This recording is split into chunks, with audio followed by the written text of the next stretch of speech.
নমস্কার, আমি সুমন্ত। পঞ্চবানে আপনাদের স্বাগত। পঞ্চবানে আজ আমরা আলোচনা করব রাজ্যের ট্রাফিক ব্যবস্থা নিয়ে, বলা যেতে পারে একচোখামো নিয়ে। কারণ আমরা দেখেছি যে ট্রাফিক ব্যবস্থা আমাদের রাজ্যে কিন্তু বেশ স্ট্রিক্ট। যখনই কেউ হেলমেট ছাড়া চলে, যখনই কেউ ট্রাফিক বা সিগন্যাল ভাঙে, তার সঙ্গে সঙ্গে ফাইন হয়ে যায়। এবং সেই ফাইন হলেও শুধুমাত্র রাজনৈতিক দলগুলোর যখন বিভিন্ন অনুষ্ঠান থাকে, সেখানে ট্রাফিক ব্যবস্থা এক চোখামো করে। এই গোটা বিষয় নিয়ে আজ পঞ্চবানে বিদ্ধ ট্রাফিক এবং গ্রাফিক্সে দেখবো আজকে আমাদের পঞ্চবানের 5টা বান কি কি। বাইক র্যালিতে মুখ্যমন্ত্রীর মাথায় হেলমেট, কর্মীদের মাথায় হেলমেট রইল না কেন? ট্রাফিক পুলিশও নীরব থাকলো কেন? আজকের ঘটনায় কি তাহলে ফাইন লাগানো হবে? প্রশ্ন থাকছে। তৃতীয় বান, অতি উৎসাহী কর্মীদের কিভাবে নিয়ন্ত্রণ করবে বিজেপি? তৃতীয় বান গেল। চতুর্থ বান গ্রাফিক্সের মাধ্যমে আপনাদের সামনে এই মুহূর্তে। ট্রাফিক নিয়ম কি রাজনৈতিক দলগুলোর জন্য প্রযোজ্য নয়? 4 নম্বর বান গেল। 5 নম্বর বান আসছে। সাধারণের ওপরেই কেন শুধু কোপ? এই গোটা বিষয় নিয়ে আজ আমাদের পঞ্চবান, এবং সেই 5টায় পঞ্চবানে আজ আপনাদের সামনে এই বানগুলো তো থাকছেই, তার পাশাপাশি আরো বিভিন্ন তথ্য আপনাদের সামনে তুলে ধরবো। সবার আগে যে বিষয়টি আপনাদের সামনে রাখবো তা হলো এই যে পঞ্চবানের প্রথম যে প্রশ্ন, মুখ্যমন্ত্রীর মাথায় হেলমেট কিন্তু কর্মীদের মাথায় হেলমেট রইল না কেন? মুখ্যমন্ত্রী তো সেফটি ফার্স্ট একটা বার্তা দিয়েছিলেন, তাহলে কর্মীদের কোথায় সমস্যা? গোটা বিষয়টি নিয়ে প্রথমে আমি সুপ্রীতির কাছে যাব। আমাদের প্রতিনিধি সুপ্রীতি একেবারে স্পট থেকে তিনি কভার করেছিলেন খবরটি। সুপ্রীতি, তোমার কাছে জানতে চাইবো যে আজকে যে ছবিটা উঠে এলো, তুমি যেটা তো স্পটে ছিলে সেই সময়, কি দেখলে ঠিক? এবং কর্মীদের মধ্যে যে এত অনীহা কিসের ছিল? দেখো, আজকের যে ছবি দেখলাম সেক্ষেত্রে এটা সম্পূর্ণ রাজনৈতিকভাবে একটি বাইক র্যালি এবং বিজেপির যুব মোর্চার দ্বারা আয়োজিত চলছিল। গত 20 তারিখ থেকে শুরু হয় এবং এই যে 711 কিলোমিটার যে বাইক র্যালিটা ছিল সেটা সাবরুম থেকে শুরু হয়েছে, যেটা শেষ হলো ধর্মনগরে গিয়ে গতকালকে, এবং আজকে আগরতলাতে ছিল তার সমাপ্তি অনুষ্ঠান। আর এই সমাপ্তির দিনে মুখ্যমন্ত্রী নিজে তিনি স্বয়ং স্কুটি চালালেন শহরের মধ্যে। শুধু শহরের মধ্যে না, আমরা যদি ভিআইপি রোড থেকে দেখি, সেখান থেকে শহর আগরতলা পরিক্রমা করে তিনি একেবারে রবীন্দ্র ভবনের সামনে গিয়ে শেষ করলেন আজকে তার এই যাত্রা। এবং তার মধ্য দিয়ে এই বাইক নমো যাত্রা, যেটা যুব মোর্চার উদ্যোগে শুরু হলো, যুবদেরকে অধিক পরিমাণে তোমার নেশা থেকে দূর করে এনে সাধারণভাবে তোমার যে যুব সমাজকে একটা ঐক্যবদ্ধ করার যে চেষ্টা চরিত্র, সেটার বার্তা দিলেন। এবারে দেখো, আজকের দিনে ফোকাস হচ্ছে যে তোমার হেলমেট, যেটা আমরা এই মুহূর্তে, তোমার প্রশ্ন যে হেলমেট কেন নেই কর্মীদের মধ্যে, তুমি আজকের দিনটা ফোকাস করছো, কিন্তু গত 20 তারিখ থেকে যদি আমরা দেখি, গত 20 তারিখ থেকে সামনের সারির যে মিছিলটা আমরা দেখেছি, আমরা ধারাবাহিকভাবে এই সংবাদ পরিবেশন করেছি মিছিল কোথায় কোথায় গেছে, কি কি তার বা সেক্ষেত্রে কোথায় থেমেছে, তারা কতদূর পরিক্রমা করেছে, আমরা ধারাবাহিকভাবে নিউজ ভ্যানগার্ড সেই খবর সম্প্রচার করেছে। সেক্ষেত্রেও কিন্তু অধিকাংশের ক্ষেত্রে হেলমেট দেখা যায়নি। আজকের দিনে দাঁড়িয়ে শহর আগরতলার মধ্যে এই প্রশ্নটা কেন উঠছে? কারণ হচ্ছে তোমার যে বর্তমানে আমি যদি গত 3 মাসেরও একটা রিপোর্ট দিই, গত 3 মাসে তোমার ট্রাফিক নিয়ম লঙ্ঘনের জন্য স্বরাষ্ট্র দপ্তরের যে রিপোর্ট, সেই রিপোর্ট বলছে যে আগরতলা শহরের প্রায় 4 লক্ষাধিক লোকের থেকে প্রায় 31 কোটি টাকার বেশি জরিমানা আদায় করা হয়েছে। আরেকবার তুমি যেটা বলো, কত? গত 3 মাসের যে রিপোর্ট, অর্থাৎ দুর্গাপুজো থেকে যদি আমরা দেখি, উৎসবের মরশুম থেকে এখনো পর্যন্ত 4 লক্ষ লোক আগরতলা শহরের, তাদের থেকে প্রায় 31 কোটি টাকারও জরিমানা আদায় করেছে রাজ্যের ট্রাফিক দপ্তর, এবং যেটা স্বরাষ্ট্র দপ্তরের রিপোর্ট বলছে। সুতরাং সেই দিক থেকে দাঁড়িয়ে আজকে প্রশ্ন যে এই যে 4 লক্ষ ফিগারটা আজকে উঠে আসছে, তারা কিন্তু প্রত্যেকেই সাধারণ মানুষ। সেক্ষেত্রে কিন্তু কোনো রাজনৈতিক দলের তকমা ছিল না। আমি কোনো বিশেষ রাজনৈতিক দলকে আমি কোনো ব্যক্তিগত আক্রমণ করছি না। বিশেষ করে সমস্ত সাধারণ মানুষের থেকে এই জরিমানাটা আদায় করা হয়েছে, যে রিপোর্ট আজকে এসেছে সেই ভিত্তিতেই আমি তোমাকে বললাম। এবং সেই জায়গায় যখন আজকের দিনে দাঁড়িয়ে অনেকের মাথাতেই হেলমেট আমরা দেখলাম না, এবং আজকের দিনের মিছিলেও দেখলাম কি যে সামনের যারা সারিটা ছিল, প্রথম দ্বিতীয়, সেই সারিতে হেলমেট থাকলেও তারপর থেকে যখন আমরা মিছিলটা একটু দূরে দেখবো, আমরা টিভিতেও দেখাচ্ছি, তখন কিন্তু অধিকাংশের হেলমেট নেই। যারা পিছনে বসে আছেন অর্থাৎ সহচারী, তাদের মাথাতেও হেলমেট নেই। তাই সেই জায়গাতে দাঁড়িয়ে তাদের জন্য কেন আজকের এই নিয়মটা থাকলো না, বা কেন তারা বাদ গেলেন, বা তাদের ক্ষেত্রে কেন এটাকে বাদ রাখা হলো, এই প্রশ্নটা আজকে সাধারণ মানুষ তুলতে শুরু করেছেন শহরের মধ্যে থেকেই। বেশ, অনেক ধন্যবাদ। তোমাকে আমি ছাড়বো, কারণ বিষয়টা হচ্ছে তোমার আরেকটি শো রয়েছে, তোমাকে আমি রিলিজ করছি। কিন্তু এই যে প্রশ্ন আজকে উঠে এলো, একেবারে তো আম আদমির প্রশ্ন, তাই না? যে শুধুমাত্র রাজনৈতিক দলগুলোর জন্য এই যে ছাড় দেওয়া হচ্ছে, সুপ্রীতি যে তথ্যটা দিল, এত টাকা এসছে বা রাজস্ব এসছে, মানে কোষাগার তো ভরছে। তার মানে কোষাগার যখন ভরছে, তাহলে আজকের দিনে এত যে মানুষ বেরিয়েছিল, এত হাজার হাজার মানুষের ভিড় আমরা দেখলাম শহর আগরতলার বুকে, কেন সেখানে ফাইন করা হবে না? সেই প্রশ্নটা কিন্তু আমরা রাখছি, কারণ আমরা জানি যে রাজনৈতিক দলগুলো যখন আসে, সেখানে কিন্তু তাদেরকে একটা ছাড় দেওয়া হয়।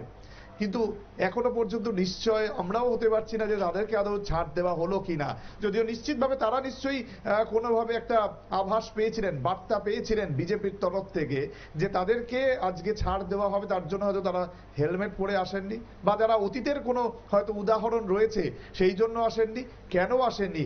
আমি এবার আমার আরেক সহকর্মী শতাব্দীর কাছে যাব এবং শতাব্দীর থেকে যে বিষয়টি জানতে চাইবো যে তুমি আজকে একটি গুরুত্বপূর্ণ তথ্য তুলে ধরার চেষ্টা করছিলে আমাদের শো শুরু করার আগে, যে মুখ্যমন্ত্রীর মাথায় হেলমেট, কিন্তু অন্য কোনো একজন মন্ত্রীর মাথায় হয়তো তা ছিল না।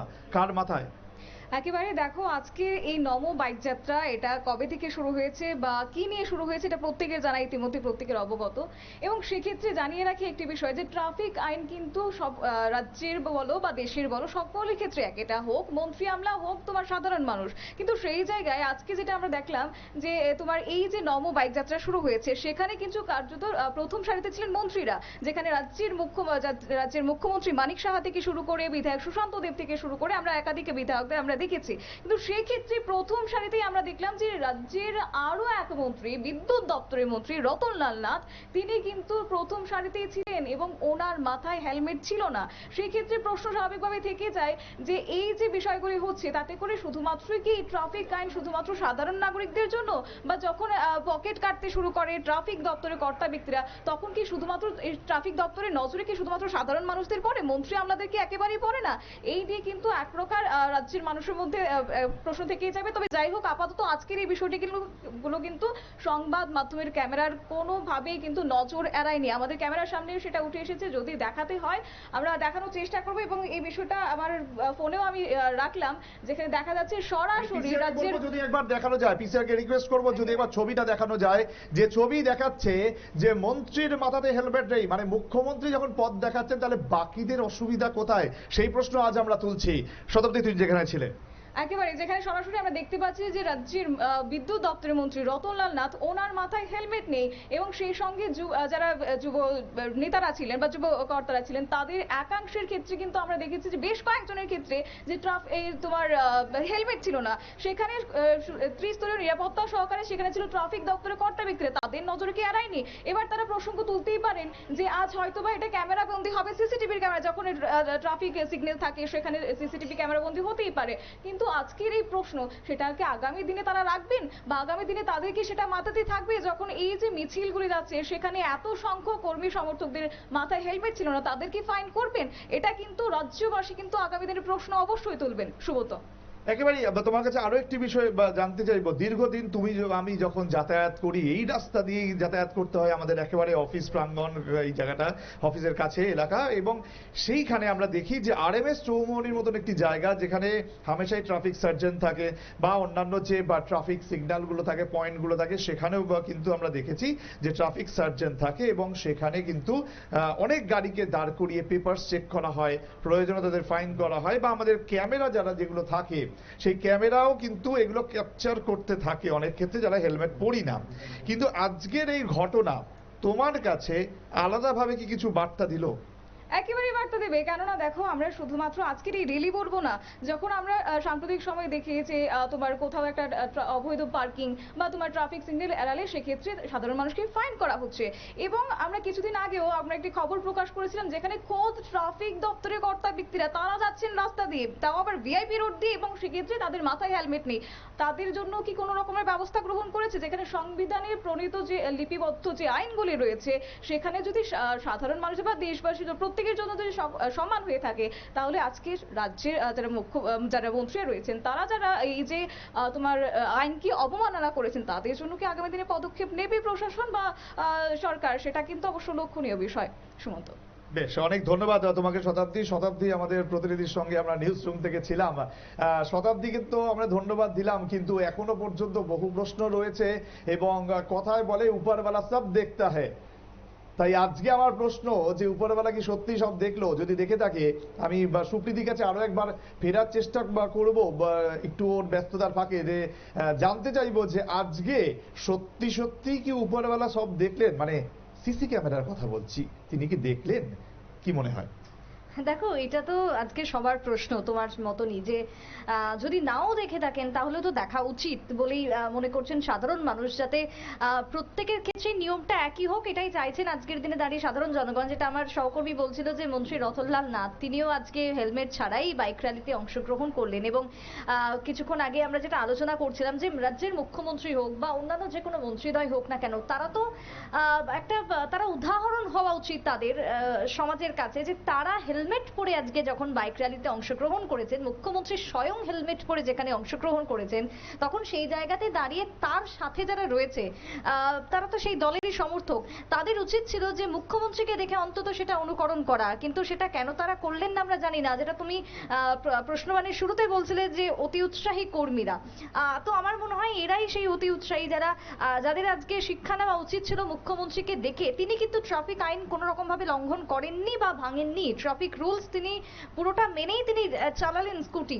কিন্তু সেই জায়গাতে দাঁড়িয়ে বাকিরা লঙ্ঘন করলেন, যে ক্ষেত্রে বাকিদের আজকে বাকিদের চোখে আঙুল দিয়ে দেখিয়ে দিলেন মুখ্যমন্ত্রী যেখানে হেলমেট পরা উচিত, সেই জায়গায় চোখের সামনে দেখেও তারা যারা চোখ বন্ধ করেই আজকে বাইকটা চালালেন। এবং সেই জায়গাতে দাঁড়িয়ে এই যে তুমি সিসিটিভি গুলো বলছো, সেই সিসিটিভি গুলো কি শুধুই চালান কাটতেই রয়েছে? এটাই হচ্ছে এখন মানুষের কাছে প্রশ্ন, যেটা তোমাকে 3 মাসের আমি একটা রিপোর্ট বলছিলাম। এছাড়াও আমার কাছে এই মুহূর্তে আরো বেশ কিছু রিপোর্ট এসে পৌঁছেছে, সেগুলো আমি বলবো একে একে। তবে এই যে গত কয়েকদিন আগে, আমি যদি ট্রাফিকের কথাটাও বাদ দিই, গত কয়েকদিন আগে আমরা দেখেছি রাস্তাকে প্রশস্ত করার জন্য এই যে উচ্ছেদ অভিযানগুলো চললো, সেই উচ্ছেদ অভিযানের ক্ষেত্রেও যেটা লক্ষ্য করা গেছে যে যারা ভেন্ডাররা রয়েছেন তারা জানাচ্ছেন যে তারা যাবেন কোথায়, তারা বসবেন কোথায়, বা পার্কিং এর ক্ষেত্রে যদি বলি, শহরের মধ্যে তাহলে পার্কিং আছে কোথায়, এটা প্রশ্ন হচ্ছে যে কোথায় আমি পার্কিং করবো আর কোথায় পার্কিং করব না, সেটা সরকার তাহলে নির্দিষ্টভাবে জানিয়ে দিক। সেই জন্য আমরা গত কয়েকদিন ধরে দেখলাম যে রাস্তার মোড়ে মোড়ে কিছু পোস্টার লাগানো হয়েছে, কোথায় পার্কিং করা যাবে কোথায় পার্কিং করা যাবে না। কিন্তু এই যে আমাদের আগরতলার রাস্তাটা এবং শহরটা একটু ভাবতে হবে, শহরটা এমনিতেই ছোট, তার রাস্তা হচ্ছে সবগুলোই ওয়ান ওয়ে, কোথাও টু ওয়ে নেই। সেখানে ফুটপাথটাও যদি তুমি দেখো, সেটা হচ্ছে একেবারে সরু একটা, সেই জায়গাতে যদি পার্কিং করা হয় তাহলে মানুষজন হাঁটবেন কোথা থেকে, তাহলে ভেন্ডাররাই বসবেন কোথায়? এই একটা প্রশ্ন যখন উঠছে, তখন সেই জায়গাতে দাঁড়িয়ে ভেন্ডারদের যে জায়গা নির্দিষ্ট করে তাহলে জায়গা করা হোক, যে সেই জায়গাতে তারা বসবে। যেমন আমরা এখন চিলড্রেন্স পার্কের সামনেটা দেখলাম, কিন্তু বাদ বাকি শহরের জায়গাগুলো যেগুলো রয়েছে সেখানে তারা কি করবেন? বা এই যে পার্কিং এর ক্ষেত্রে, শহরের ক্ষেত্রে তো এমন কোনো পেড পার্কিংও নেই, আছে কয়েকটা আছে হাতে গোনা, কিন্তু সেখানে তো এই গোটা আগরতলা শহরের গাড়ি পার্কিং করা সম্ভব নয়। জনসংখ্যা বাড়ছে এবং জনসংখ্যার সাথে লাফিয়ে লাফিয়ে বাড়ছে এখানে গাড়ি ঘোড়ার সংখ্যা। তো সেই জায়গায় গাড়ি ঘোড়া পার্কিং করবেনটা কোথায়? পেড পার্কিং এর সংখ্যাও হাতে গোনা কয়েকটা, এবং সেখানে গোটা রাজ্যের বা আগরতলার এই এত পরিমাণে গাড়ি সেখানে রাখা সম্ভব নয়। তো সেই জায়গাতে দাঁড়িয়ে ট্রাফিকের ক্ষেত্রে এই প্রশ্নটাও উঠতে শুরু করেছে প্যারালালি, যে যখন আমি বাইকের ক্ষেত্রে চালান কাটছি, যখন আমি বাইকে যারা হেলমেট পরছে না তাদের ক্ষেত্রেই চালান চলছে, সেই জায়গাতে তাহলে সেই চালানটা যে কাটা হচ্ছে তার পেছনে যে কারণটা, বা মানুষজন যে সাবধান হবেন সেটা তাহলে করা হোক, সেটা তাহলে ব্যবস্থা করা হোক, তারপরেই চালানটা কাটা হোক, এটা উঠে আসলো।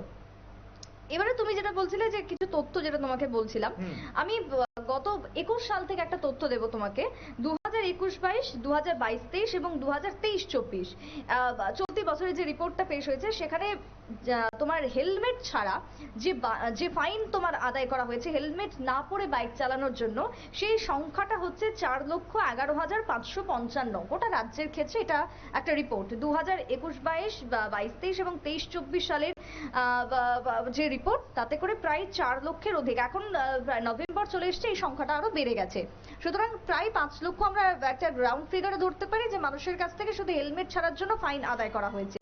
দ্বিতীয়ত গেল কি, যে তোমার হেলমেট না পরার জন্য এই যে জরিমানা, সেই জরিমানাও তোমার প্রায় সেক্ষেত্রে 38,491 একটা ফিগার দেওয়া হচ্ছে। কোথাও কাগজপত্র ছাড়া 78,000 জনকে ফাইন করা হয়েছে, প্রায় 80,000-এর মতন বৈধ কাগজপত্র ছাড়া ফাইন করা হয়েছে। এক্ষেত্রে রাজ্যের কোষাগার ভর্তি হচ্ছে ঠিকই, কিন্তু তার পাশাপাশি আজকের দিনে যখন এই যে র্যালি বা মিছিল আমরা দেখলাম, সেই র্যালি বা মিছিলের তাহলে কেন কোনো ভূমিকা নিল না, বা আগে থেকে কেন তার কোনো ব্যবস্থা রাখলো না? সেক্ষেত্রে সিসিটিভি ক্যামেরাগুলো কি চলছিল না, অকেজো থাকলো? তাদের ক্ষেত্রে বাড়িতে গিয়ে আজকে কোনো মেসেজ আসবে কিনা, তাদের ক্ষেত্রে কোনো বাড়িতে গিয়ে চালানের যে মেসেজ আমরা দেখতে পাই সেটা আসছে কিনা, সেটাই এখন একটা বিরাট বড়সড় প্রশ্ন হয়ে দাঁড়ালো।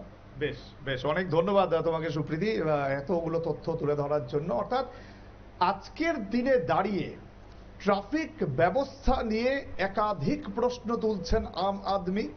কারণ এত কিছু ছিল, শুধুমাত্র কি রাজনৈতিক দলগুলোর জন্য এত ছাড় কেন, এত ছুট কেন?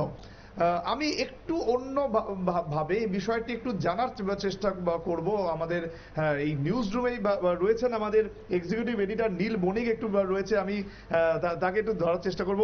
নীল, তুমি যদি একটু বলো যে দীর্ঘদিন ধরে তুমি মানে রাস্তা বিভিন্ন ঘুরে বেড়াও, বিভিন্ন জায়গায় তুমি ট্রাফিক ব্যবস্থা দেখেছো, অতীতেও বিভিন্ন স্টোরি কভার করেছো, কিন্তু এই যে রাজনৈতিক দলগুলোর ক্ষেত্রে যে র্যালি হোক মিছিল হোক, সেখানে আমরা কিন্তু এই ছবিটা দেখতে পাই, তাদের একটা ছাড় দেওয়া হয়, ছুট দেওয়া হয় যাকে বলা হয়। এই ছুটকারটা কেন?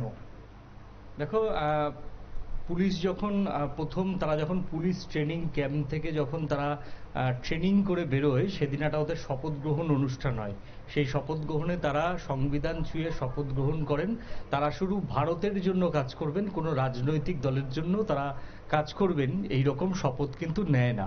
কিন্তু যখন তারা ডিউটি করে, মূলত কি হয়, এটা ভারতের শুধুমাত্র আগরতলা বলে লাভ নেই, সারা ভারতের ছবিটাই প্রায় একই। তোমার হচ্ছে এই আজকে যখন দেখলাম যে বিজেপির যে মিছিল, সেই মিছিলে হাজার হাজার যুব মোর্চার জনতা তারা বাইকে করে আসছিলেন, এবং তাদেরকে কার্যত দেখেও দেখলো না ট্রাফিক। এবার কেন দেখলো না, সেটা হচ্ছে আজকে যদি যুব মোর্চার কার্যকর্তাদের ফাইন করতো, যে সমস্ত নিচুতলার পুলিশ কর্মীরা ফাইন করবে, তাদের নামে উপরওয়ালাদের কাছে কমপ্লেন যাবে, এবং সেই ক্ষেত্রে নেতা মন্ত্রীরা তারা ফোন করবেন। এবার নিচুতলার কর্মীরা তারা কিভাবে, যে আগরতলায় আছি, একদম মানে টাউনের মধ্যে রয়েছি, মূল সিটির মধ্যে রয়েছি, সেই জায়গাতে এমন কোনো যদি কাজ করি, যদি আমার উপরে আমার বড় সাহেবের কাছে যদি আমাকে নিয়ে বেশিবার ফোন করে, এবং সেই ক্ষেত্রে যারা রাজনৈতিক মাথারা তারা যদি ফোন করে, তাহলে এখান থেকে ট্রান্সফার হতে হবে হয় ধর্মনগর, না হলে তোমার হচ্ছে গন্ডাছড়ার কোনো একটা জায়গাতে। এই ঝুঁকিটা সাধারণত নিচুতলার পুলিশ কর্মীরা নিতে চায় না। তার জন্য নিচুতলার কর্মীরা সবসময় শাসক দলের যারা যখন আইন ভাঙে, সেই সময় তারা নীরব দর্শকের মতো দাঁড়িয়ে থাকে। এবার প্রশ্ন হচ্ছে, শুধু কি শাসক দল? না, শাসক দলের হয়তো একেবারে কোনো কর্মীকেও সেই ক্ষেত্রে ছাড় দিয়ে দেওয়া হয়, বিরোধী দলের হয়তো কর্মীদের ছাড় দেয় না, কিন্তু প্রচুর বিরোধী দলের নেতা নেত্রীরা আছেন, তারা কিন্তু এই আমাদের অফিস প্রান্ত থেকে যে রাস্তাগুলো রয়েছে, অবলীলায় তারা হেলমেট পরে মোটরসাইকেলে দাপাদাপি করেন। তাদের ক্ষেত্রে তাহলে কেন ছাড় দেয়? একটা কথা হচ্ছে, আজকে যে শাসক আগামী দিনে সে বিরোধী, আর আজকে যে বিরোধী আগামী দিনে সেই শাসক। তাহলে মানে বিরোধী দলের যারা মুখ, তাদেরকে যদি একটা কঠোর আইনে এর মধ্যে বাধা হয়, তাহলে তারা আবার ট্রাফিক কর্মীদের পাল্টা প্রশ্ন করবে, ও আমাদের বেলায় আইন চোখে পড়ছে, যখন বিজেপি এখান থেকে মিটিং মিছিল করছে তখন চোখে পড়ছে না। এই যে অস্বস্তিকর প্রশ্ন, সেই অস্বস্তিকর প্রশ্ন এড়াতেই বিরোধী দলের যেগুলো মুখ রয়েছে, সেই বিরোধী দলের মুখদের ট্রাফিক কর্মকর্তারা বা নিচুতলার কর্মীরা এমনিতেই ছাড় দেয়। তারপর একটা তারা ভাবে, আগামী দিনে তারা যদি শাসক হয়, তাহলে এখন যদি তাদের সঙ্গে রিলেশনটা খারাপ হয়, আগামী দিনে তারা ক্ষমতায় বসে যদি এই পুলিশ কর্মীদের বিরুদ্ধে একটা রিভেঞ্জ দেয়, তাহলে তো সেই ট্রান্সফারের খাড়া আগরতলা শহর থেকে প্রায় 200 কিলোমিটার হবে। তো এই ঝামেলা ঝক্কিতে এখন আর ট্রাফিক কর্তারা যেতে চান না। তারা শুধু খুঁজে বেড়ান যে রংহীন পতাকাহীন কোন গাড়িগুলো রয়েছে। রংহীন মানে কোনো রাজনৈতিক দলের কালার নেই সেই বাইকের চলার সময়, এবং কোনো রাজনৈতিক দলের পতাকা নেই, অতএব তাকে তখন ফাইন করো, ফাইন করার পরে তাকে আইনানুগ পানিশমেন্ট দাও। কিন্তু বেশিরভাগ ক্ষেত্রেও দেখা যায়, আমি এমনও দেখেছি যে একেবারে মণ্ডল স্তরেরও না কার্যকর্তা, সেই তাদের ধরে নিয়ে এসছে, সে মণ্ডল কমিটির লোকরা এসে সেই ট্রাফিক কর্তাদের শাসাচ্ছে, এবং সেই ট্রাফিক কর্তারা যখন উপরে কথা বলছেন তাদের নির্দিষ্ট যন্ত্রে কথা বলছেন যে এরকম মণ্ডলের থেকে এসে শাসানো হচ্ছে, সেখান থেকে ওয়েট করার কথা বলছে, এরকম আমি শুনেছি একটা জায়গাতে, মানে চাক্ষুষ প্রমাণ পেয়েছি। এবং পুলিশ কর্মীকে বলা হচ্ছে যে গায়ে হাত দেয়নি তো, মানে মণ্ডলের লোকরা যদি গায়ে হাত দিত তাহলে সেই পার্টি কর্মীর বিরুদ্ধে ব্যবস্থা নিত, যেহেতু গায়ে হাত দেয়নি, সামান্য একটা আর্গুমেন্টস হয়েছে, ট্রাফিক কর্তাদের মানে ট্রাফিকের যারা নিচু তলার আধিকারিক তাদের সেখানেই মিটিয়ে নেওয়ার জন্য একেবারে ট্রাফিকের যে মানে বড় অফিস, সেই বড় অফিস থেকে তাদেরকে পরামর্শ দেওয়া হচ্ছে। এই হচ্ছে ট্রাফিক মানে যে কর্মকর্তা বা ট্রাফিকের, আগরতলার ট্রাফিকের হচ্ছে এইটা হচ্ছে চেহারা।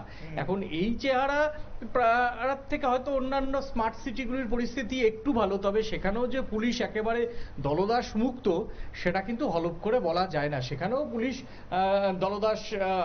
দলদাসের মতোই কাজ করে।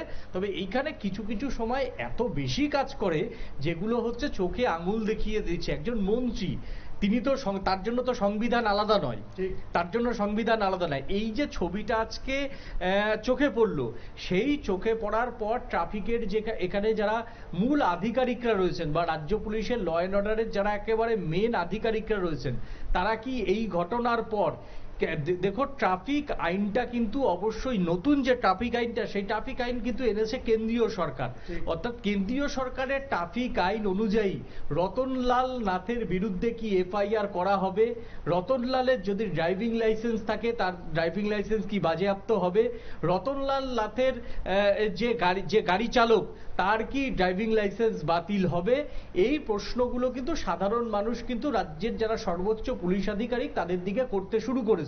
আপনারা উত্তর দিতে দেবেন না বা আপনারা উত্তর দিতে বাধ্য নন, এটা একদম ঠিক, কিন্তু আজকের এই ছবি দেখার পর রাজ্যের বিদ্যুৎ মন্ত্রীর এগেনস্টে কোনো এফআইআর, কোনো জরিমানা যদি না হয়, আদতে রাজ্য পুলিশের যারা সর্বোচ্চ কর্তা রয়েছেন, যারা এইখানে আইপিএস স্টিকারটা লাগিয়ে যারা সাধারণ মানুষ যখন ট্রাফিক আইন ভাঙেন তখন যখন শাসন করতে চান, আগামী দিনে এই প্রশ্নটা যদি কেউ করে তাহলে কিন্তু এর উত্তর আপনাদেরই দিতে হবে, এবং আপনারা দায়িত্ব নিয়ে আপনাদের যে ঊর্ধ্বী, সেই ঊর্ধ্বীর সম্মান কিন্তু নষ্ট করবেন।